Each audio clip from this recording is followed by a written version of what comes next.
অনেক বছর আগে স্কুল ও কলেজ জীবনে আমি বিতর্ক করতাম। একটা ছোট্ট ঘটনা আমার এখনো মনে পড়ে।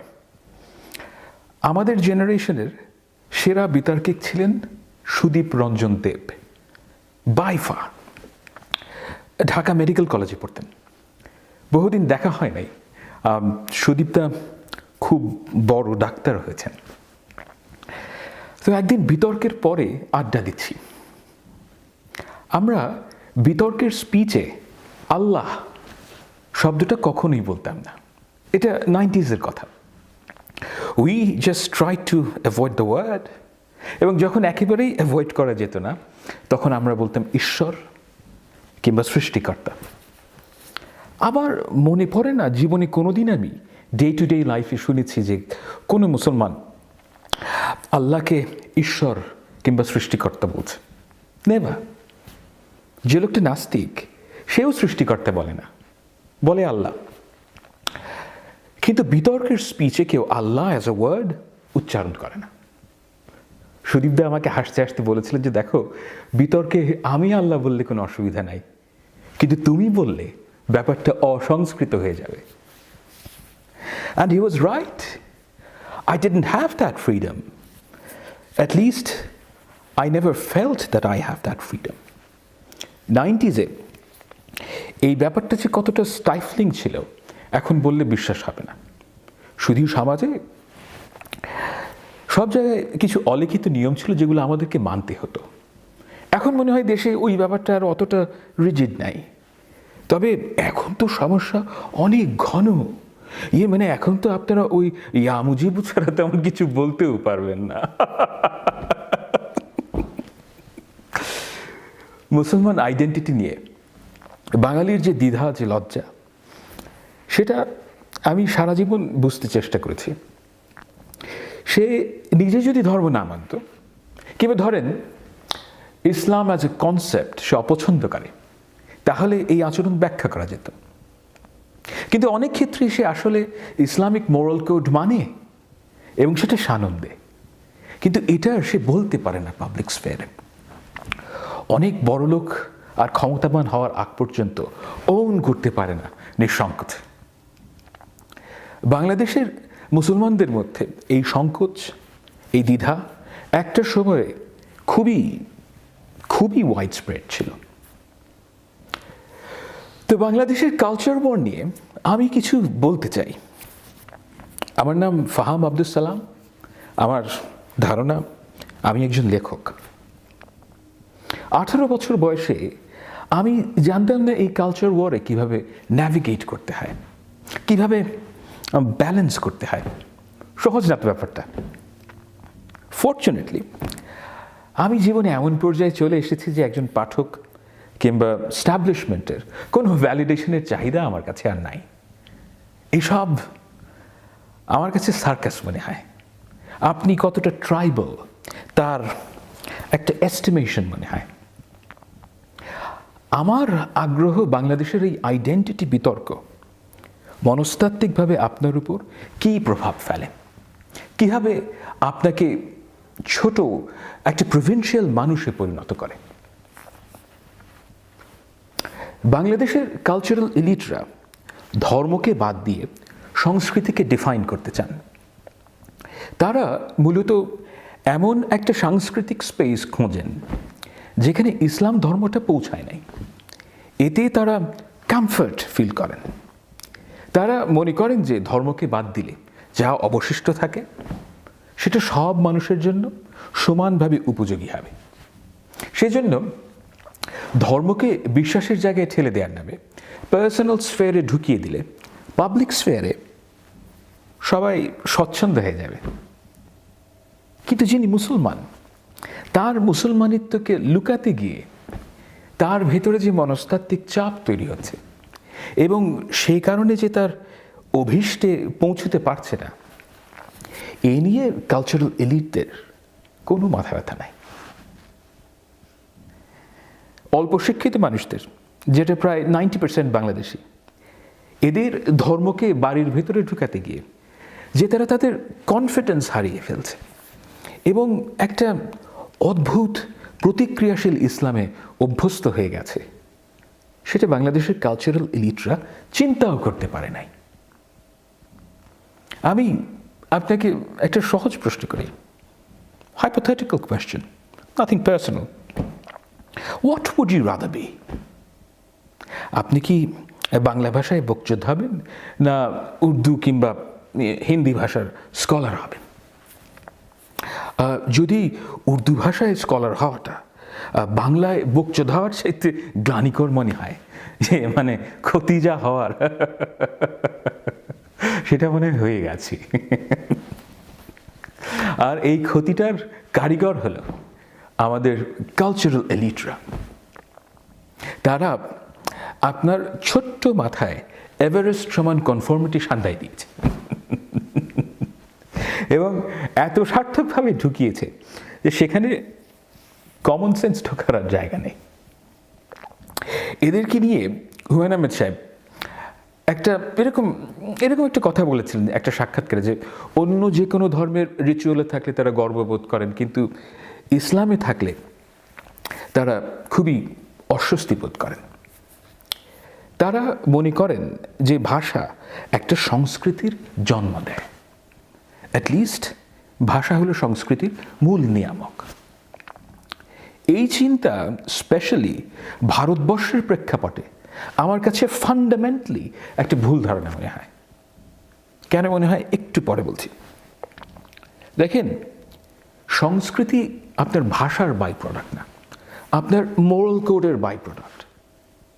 ফার্স্ট ওয়ার্ল্ড ওয়ারের আগ পর্যন্ত ইউরোপিয়ানরা দেখবেন বহু লিটারেচারে নিজেদেরকে আইডেন্টিফাই করতে ক্রিসেন্ডম শব্দটা ব্যবহার করছে, এখন আর দেখা যায় না তেমন। তো ইউরোপিয়ানরা তো সবাই একটা ভাষায় কথা বলতো না। প্রটেস্ট্যান্ট নর্থের সাথে ক্যাথলিক সাউথের না আছে ভাষার মিল, না আছে খাওয়া দাওয়া কিংবা বসবাসের মিল, কিন্তু তারা বুঝেছিল যে ইউরোপিয়ান কালচারকে একটা প্রোডাক্ট মনে করলে তার আসল কাঁচামালটা ছিল Christian moral code, and this is simply undeniable. দেখেন, সংস্কৃতি হলো একটা জনগোষ্ঠীর মিনিংফুল কাজের সমষ্টি। এখন খোলা আকাশের নিচে করলে পুরো জাতি যদি করে, তাহলেও কিন্তু আপনি সেটাকে আপনার সংস্কৃতি বলবেন না, কারণ ওই করাটা কোনো মিনিংফুল কাজ না। তো আপনি মিনিংফুল কাজটা যে করেন, কে আপনাকে বলে সেই কাজটা করতে? কে আপনাকে বলে দেয় যে সেই কাজটাই মিনিংফুল? আপনার মোরাল কোড। কিন্তু আমাদের সংস্কৃতিওয়ালারা বলছে যে এই মোরাল কোড বাদ দিয়ে বাঙালি মুসলমানকে তার সংস্কৃতি করতে হবে।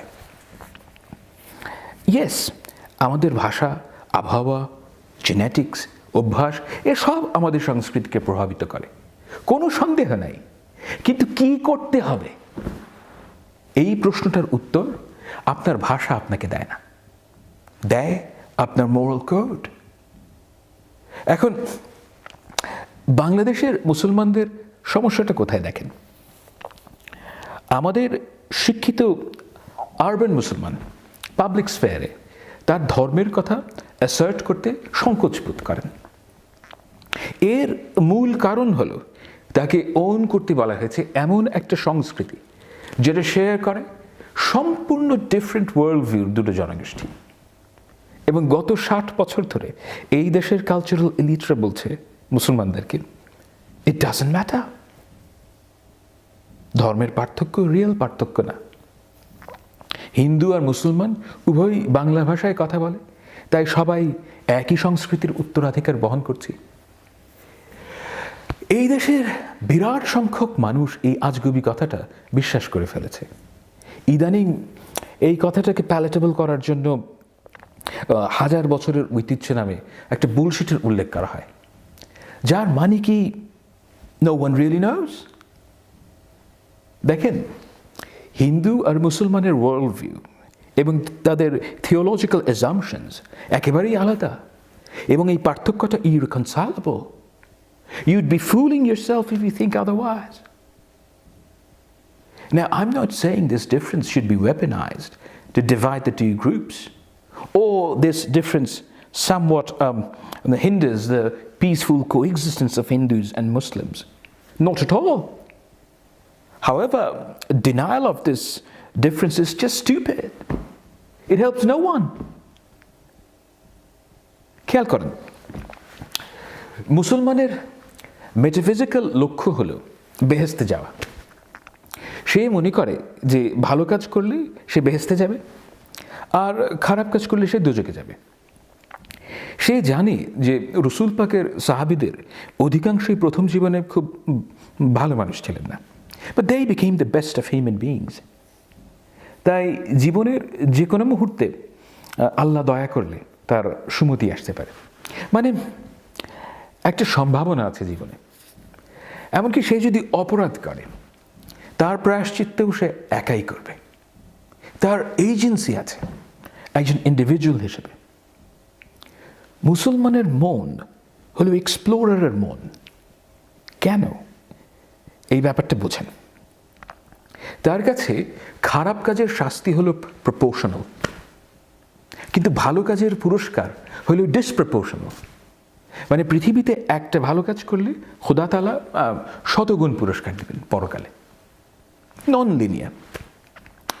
যে কারণে ইসলাম যেই কাজগুলোকে করতে বলে সেই কাজ করার ব্যাপারে মুসলমান এই র্যাশনাল এক্সুবারেন্স দেখায়। 12th সেঞ্চুরিতে সেন্ট্রাল এশিয়ার ড্রাই এলাকার কোন র্যাশনাল মানুষটা ঠেকা পড়েছে বলেন তো বেঙ্গলে আসার? চিন্তা করেন তো, প্রায় পুরো দেশ জঙ্গলে ভরা, গরম ও হাই হিউমিডিটি। প্রায় half of the land mass বছরে হাফ দ্য টাইম পানির নিচে ডুবে থাকে। তেমন কোনো ওয়েলথ নাই তখন পর্যন্ত। কৃষিকাজ হয় না অর্ধেক দেশে, সোনার উপর খনিও নাই যে আপনি কয়েন স্ট্রাইক করবেন। তো তারা কেন আসলো? 14th সেঞ্চুরিতে ইয়েমেনের মানুষ শাহজালাল সিলেটে কেন আসলেন? কারণ মুসলমান মনে করে যে শুধু আপনি নিজে মুসলমান হলে চলবে না, আরেকজনকে এই একই পথে আনার চেষ্টা করতে হবে। এটা আপনার কর্তব্য, এবং এই কর্তব্য পালন করতে গিয়ে আল্লাহ যদি তার উপর একটিবারের জন্য সন্তুষ্ট হয়, অনন্ত পরকালের জন্য অতটুকুই যথেষ্ট। মুসলমান স্বভাবে রিস্ক টেকার, তার ধর্ম তাকে এম্পায়ার বিল্ডার বানিয়েছে। এখন আমি বলছি না যে শুধুমাত্র ধর্মপ্রচারের জন্য মুসলমান ভারতে এসেছিল, কিন্তু মুসলমানের world view was an integral part of it. It was never adequate on its own, but it was certainly a necessary component, and a big one. মুসলমান মনে করে যে আল্লাহ যদি তাকে এক মুহূর্তের জন্য দয়া করে, সেটাই তার মেটাফিজিক্যাল ডেস্টিনেশনের জন্য যথেষ্ট হবে। মুসলমান যে স্বভাবে এক্সপ্লোরার, তার ইঙ্গিত আপনি পাবেন তার জীবনের প্রথম গুরুত্বপূর্ণ সিদ্ধান্তেই। বাংলাদেশের মুসলমানদের সন্তানের নাম হয় আরবি শামসুর রহমান, সংস্কৃত সপ্তর্ষি রহমান, ফার্সি ফারজানা রহমান, ইংরেজি Monty Rahman, Russian Tania Rahman. Bertrand Russell হলো 20th সেঞ্চুরির সবচেয়ে সেলিব্রেটেড নাস্তিক, রাইট? আপনি বাঙালি মুসলমানের নাম পাবেন মোহাম্মদ রাসেল, কিন্তু আমি জীবনে একজন বাঙালি ব্রাহ্মণের নাম শুনি নাই যেটা অতৎসাম। আমাদের জাতীয় জীবনে কেবল একটি অঙ্গনে মুসলমানের রিস্ক টেকিং মেন্টালিটিকে নার্চার করা হয়েছে, সেটা হলো ট্রেড অ্যান্ড কমার্স, মানে উপার্জন, ব্রডলি স্পিকিং। দেখেন, আপনি বাংলাদেশে এন্টারপ্রেনিয়রদের মতন রিস্ক টেকার পৃথিবীতে কোথাও পাবেন না। ফার্মাসিউটিক্যালস সে কিছুই বোঝে না, কিন্তু সে ব্যবসায় নেমে পড়ল। আমি একজনকে চিনি যে 90s কোরিয়া গিয়েছিল ব্লু কলার জব করতে। সেই ভদ্রলোক 10 বছর আগে 700 কোটি টাকা দিয়ে গার্মেন্টস দিয়েছে।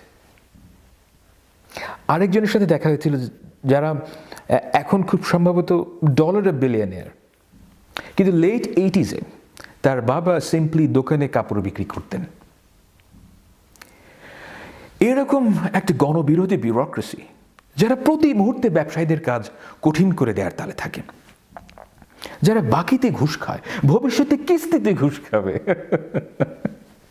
এদেরকে ওভারকাম করে what they have achieved in the last 50 years is nothing short of a miracle. বাংলাদেশের ব্যবসায়ীরা সফল হয়েছে সরকার থাকা সত্ত্বেও, সরকারের কারণে না। প্রায় 1 কোটি বাংলাদেশি দেশের বাইরে গেছে, এর একটা বড় কারণ তার রিস্ক টেকিং মেন্টালিটি। আমাদের দুর্ভাগ্য যে জাতীয় জীবনে অর্থ উপার্জন ছাড়া আর কোনো অঙ্গনে মুসলমানের এই রিস্ক টেকিং মেন্টালিটিকে আমরা এক্সপ্লয়েট করতে পারি নাই। হিন্দুর মেটাফিজিক্যাল ডেস্টিনেশন কিন্তু মোটেও এ ধরনের না, তার world view is fundamentally different. কিভাবে বলছি?